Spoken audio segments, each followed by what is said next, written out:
주님이 홀로 가신 그 길 나도 따라가오. 평신도의 눈으로 보는 순교자 이야기. 피를 흘리신 그 길을 이 시간은 주님을 마음 깊이 사랑하고 순교로 그 사랑을 증명했던 순교자들의 삶과 영성을 따라가 보는 시간입니다. 바다 끝이라도 나는 괜찮소. 네, 비아동 본당 조명순 자매님과 함께합니다. 어서 오세요. 안녕하세요. 평화를 빕니다. 비아동 본당 조명순 글라라입니다. 네, 반갑습니다. 반갑습니다. 네. 오랜만에 뵈요. 네, 그런 것 같아요. 잘 지내셨어요? 네, 오랜만에 보니까 더 반가운 것 같죠? 그런가요? 네, 저는 잘 지내고 있었고요. 요즘은 가을 소식이 많이 기다려지고 있네요. 네, 맞아요. 오늘도 푹푹 쪄서 네. 더 가을이 기다려지는 그런 날씨인 것 같아요. 네. 자, 천주교 조선대목구 초대 교구장이었던 브리기에르 주교에 대한 이야기 이어가 볼 텐데요. 당시 브리기에르 신부의 행보를 지난 시간에 이어서 소개를 해주시면 좋겠습니다. 네, 지난 시간에 브루게르 신부님이 파리예방 정교회 동료 선교사들에게 보낸 편지 중에서 그 일부를 읽어드리면서 마무리를 했었는데요. 브루게르 신부님은 이 편지에서 자신의 뜻을 또 이렇게 밝혔습니다. 그러나 이런 위험한 사업을 기꺼이 맡고자 하는 신부가 누구이겠습니까? 제가 하겠습니다. 이 말씀은 결국 조선대목구가 설정이 되고 또 파리예방정교회의 선교사들이 파견되는데 큰 영향을 미치게 됩니다. 자신이 스스로 이렇게 조선 선교사로 가겠다고 자원하면서까지 편지를 보낸 이 브루게르 신부는 이 편지를 보낸 9일 뒤인 1829년 5월 28일, 그러니까 자신이 쓴 편지가 아직 도착도 하기 전이었겠죠. 네.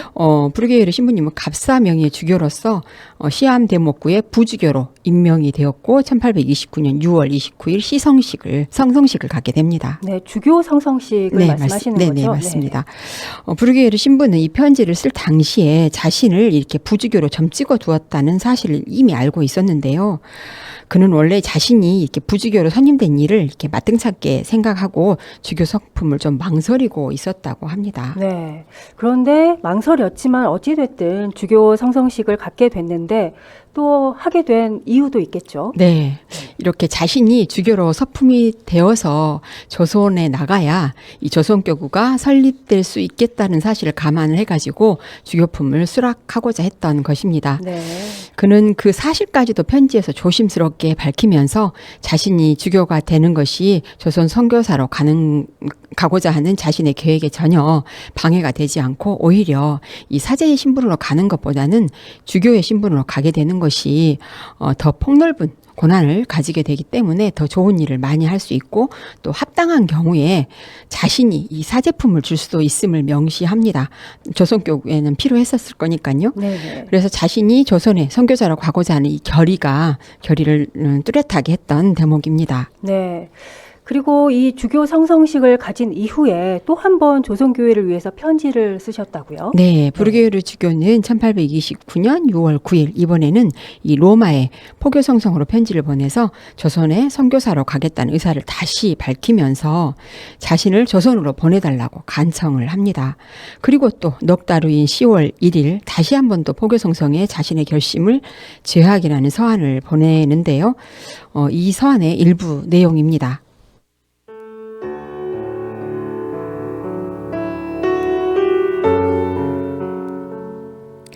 교황성하께 강청하오니 저의 소명을 검토해 주시옵소서.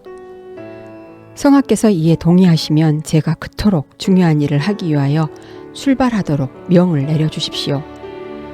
저는 제 뜻대로 처신할 수가 없습니다. 저는 하느님의 뜻을 따르고자 합니다.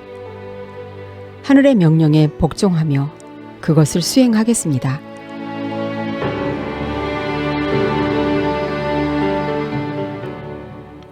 하느님의 뜻이 공표되기를 기다리면서 저는 제가 속한 선교지 시암 대목구에서 평생을 머무르게 되어 있는 것처럼 온 힘을 다해 제 임무를 수행할 것이며 한편으로는 당장이라도 떠나야 하는 사람처럼 언제나 준비하고 있겠습니다.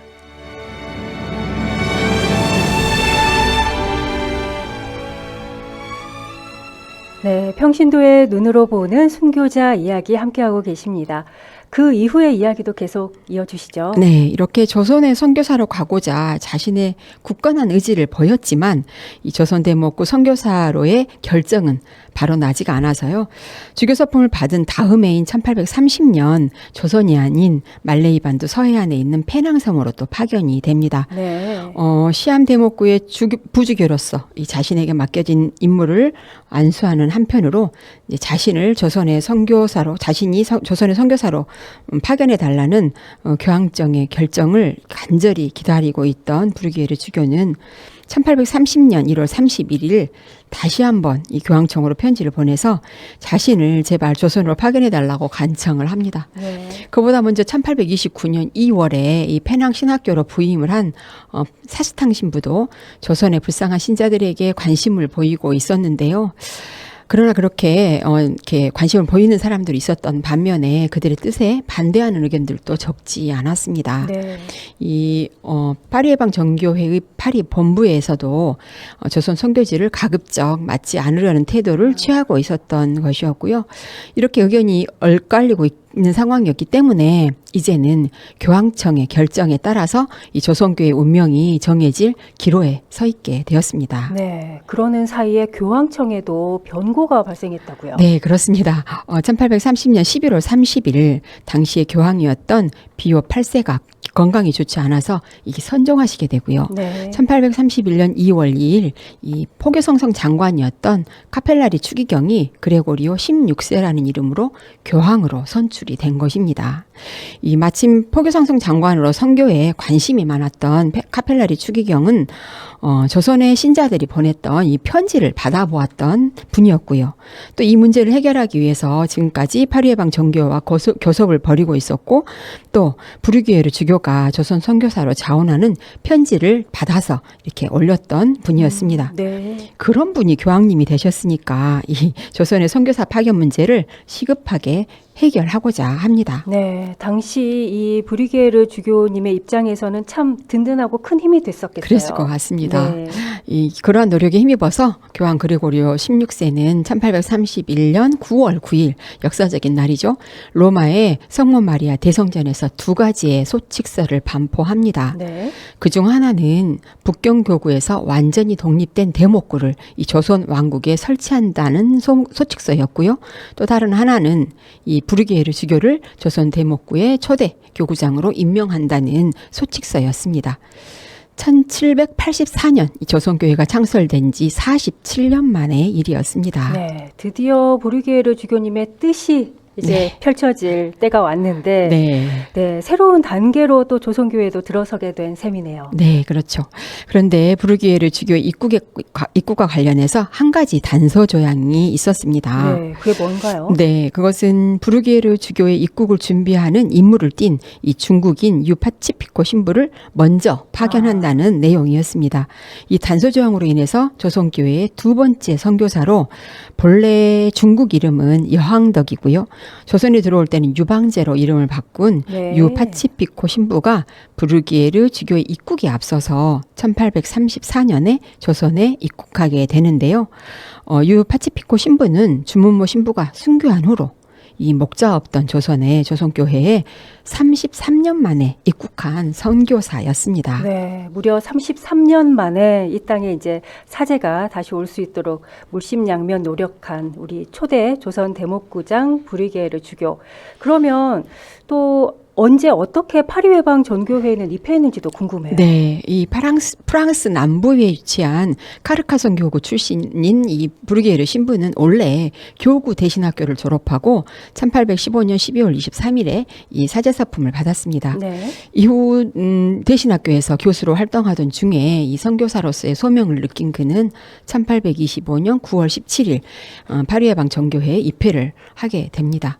그리고 6개월 동안 선교사 교육을 받은 뒤에 1827년 6월 4일 시암 왕국의 수도였던 방콕에 도착했는데요. 이 방콕으로 가던 도중에 들렀던 이 마카오의 이 파리해방 전교회 극동 대표부에서 조선교회에 관한 이야기를 처음 듣게 된 것입니다. 이때부터 조선교회에 관심을 갖고 있던 부르기에르 신부가 이제 그가 그토록 바라던 조선 대목구의 교구장으로 임명되었으니 이제는 무사히 조선에 들어가기만 하면 되는 상황이었습니다. 네, 네. 그러나 그의 조선으로서의 여정은 쉽지 않았습니다. 네.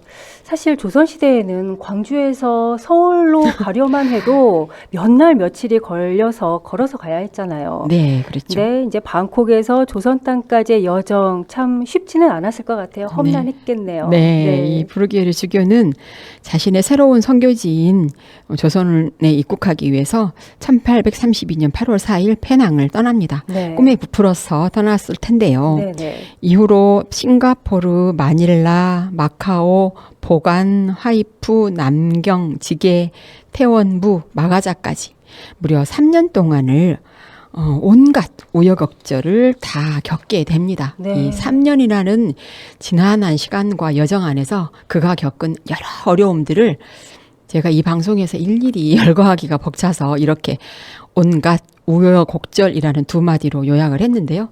청취자 여러분들은 이 온갖 우여곡절이라는 두 마디를 부디 의미 있게 그리고 무게감 있게 들어주셨으면 좋겠습니다. 네. 그런 온갖 고초를 겪으면서도 조선 땅의 신자들에 대한 애정은 식지 않았을 테죠. 네. 1832년 11월 18일 이 마카오에 머무르던 부르기에르 주교는 이 자신이 가고자 했던 이 성교지인 조선의 신자들에게 편지를 한 통 보냅니다. 네, 부르기에르 주교의 조선교회 신자들에 대한 따뜻한 사랑이 담긴 편지의 전문을 지금 소개해 드리겠습니다.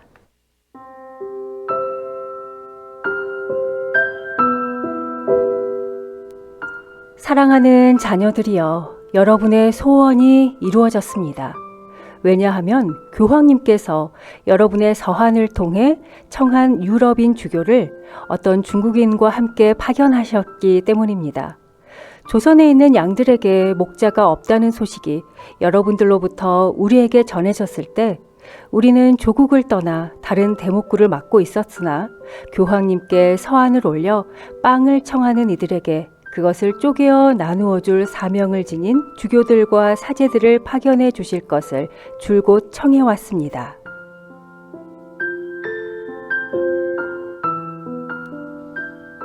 그러니 빨리 우리에게 오기 바랍니다. 우리는 이미 출발하였고 여행길에서 여러분이 우리를 쉽게 알아볼 수 있도록 여러분에게 확실한 신호를 보냅니다. 두려워하지 말고 하느님의 도움을 믿고 복되신 동정녀와 성 요셉의 정구와 성 미카엘 대천사의 보호를 청하십시오. 그러나 길에서 원수들에게 간파당하지 않도록 거듭 주의하십시오.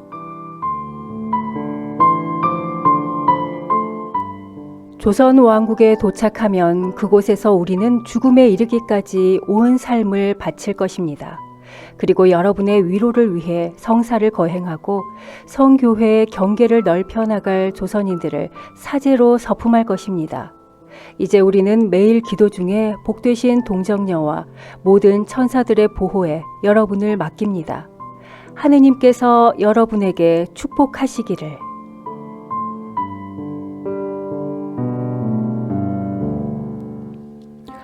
구원의 해 1832년 윤 9월 26일 조선의 교황대리 감목 바르톨로메오 부르기에르 주교.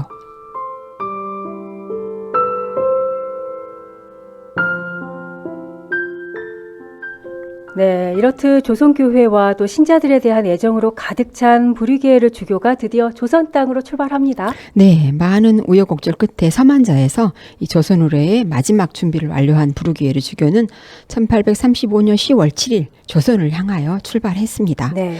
예정대로 1835년 연말에 만주 봉황성 변문에 도착한다면 주막에서 여장을 풀고 기다렸다가 조선 신자들과 약속한 글자로 신호를 주고받아서 그들과 만날 생각이었던 것입니다. 그래서 부르기에르 주교는 10월 19일 마가자 또는 펠리쿠라고 불리던 교우천에 도착을 했고요. 거기서 보름 정도 그곳에 머물면서 요동으로 떠날 준비를 할 예정이었습니다. 네, 별일 없이 진행됐겠죠.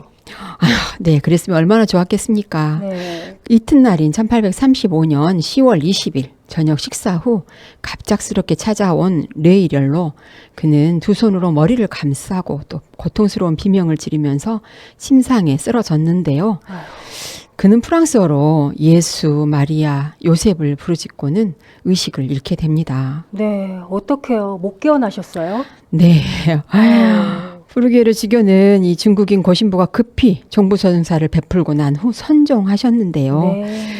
그를 맞으러 온 조선 신자들을 만나지도 못했고 하늘나라로 간 그는 당시 나이 43세의 한창 나이였습니다. 네. 조선을 그토록 사랑했던 조선교회의 앞날을 열어준, 그러기에 우리가 기억해야 할 이름은 한국 성으로 소씨성을 쓰셨고요. 이름은 부르기에르, 소 부르기에르 주교님입니다. 그가 아니었다면 조선교구의 설정은 아마도 한참 더 늦어졌을 것입니다. 네, 그렇네요. 그렇게 염원하던 조선 땅도 또 조선 신자들도 못 보시고 세상을 떠나셨는데요. 선종하신 그 이후에는 어떻게 됐나요? 네, 서만자에서 이 조선으로의 입국을 위해서 그 부르기에르 주교님의 명을 기다리고 있던 모방신부가 있었는데요. 네. 이 모방신부가 소식을 듣고 급히 달려와서 장례를 치렀고 그의 유해는 마가자에 묻혀 계셨는데요. 오랫동안 잊혀져 있었습니다. 그런데 1931년 조선대목고 설정 100주년을 맞아서 그 유해를 서울로 모시고 왔고요. 그해 10월 15일 용산에 있는 성직자 묘지에 모시게 되었습니다. 선종한 지 94년 만에 평생에 그리던 조선 땅에서 잠들게 되신 것입니다. 네. 다행히 서울대교구가 2023년 10월 12일 작년이죠. 교황청 시성부로부터 바르톨로메오 부르기에르 소주교의 시복 추진에 대해서 장애 없음을 승인받았기 때문에 이제 초대 조선 대목구장 부르기에르 주교를 하느님의 종으로 부르게 되었고요. 또 서울대교구가 추진하는 초대 조선 대목구장 부르기에르 주교의 시복 추진이 본격화되었는데요. 시복을 추진하는 데는 현양운동이 굉장히 중요하다고 하니까요. 최양업 신부님과 함께 또 부르기에르 주교님의 시복을 위한 현양운동에도 적극 동참해 주시면 좋겠습니다. 네, 알겠습니다. 오늘은 여기까지 이야기 나눠보겠습니다. 오늘 좋은 말씀 고맙습니다. 네, 고맙습니다. 네, 지금까지 비아동 본당 조명순 자매님과 함께 했습니다.